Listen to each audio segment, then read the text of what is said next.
Citizens natin, isang makakalikasang araw sa lahat, and happy Earth Month to everyone. Let me first congratulate the 20 finalists of the Retacio QC's Catwalk to Sustainability. Para sa akin, lahat ng makikita natin ngayong hapon ay winning entries dahil ginamit ninyo ang inyong talento, henyo sa pagiging malikhain para makagawa ng mga disenyo mula sa used textiles. Dahil dyan, walang tela ang naaksaya. Nakakatuwa at nakaka-proud din malaman nung mapanood ko ang interviews ninyo na lahat kayo ay advocates ng sustainable fashion.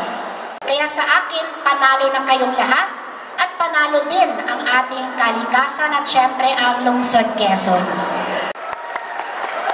At sa mga espesyal na individual na naantasan ng napakahirap na role na maging mga judges, the wonderful Ms. Zara Juan, the pioneer of our Vote to Toad program, Ms. Pamela Mejia, the founder of Fibers, and the award-winning Mr. Eric Pineda, who is also the founding member of the Philippine Association of Theater Designers and Technicians. Maraming salamat sa paglalaan ng inyong oras at pagpapahalaga sa layunin ng event na ito. And as trailblazers of sustainable fashion, we hope that the city government can always count on you to use your platforms for sustainability. Ngayong araw, ang mga talented Q-citizens naman ang bibida dito sa Retacio.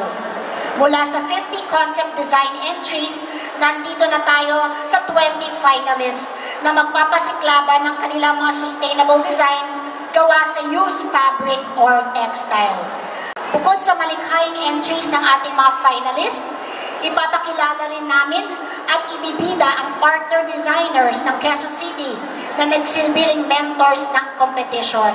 Sina Ms. Chris Rojas of Brave Story, palakpakan natin si Chris, Mr. Dars Huson at Ms. Alessandra Gutierrez of Repamana, and Ms. Kat Estrella, leading an all-woman team at Hanap Habi. Sila po ang naging partner mentors natin.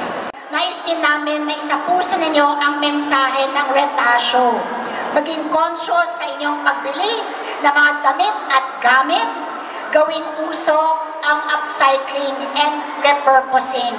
At huwag lang magtapon sa ating mga basurahan na matingin ninyong gamit na pwede pang magamit pa ng iba. Out with disposable fashion, in with sustainable fashion.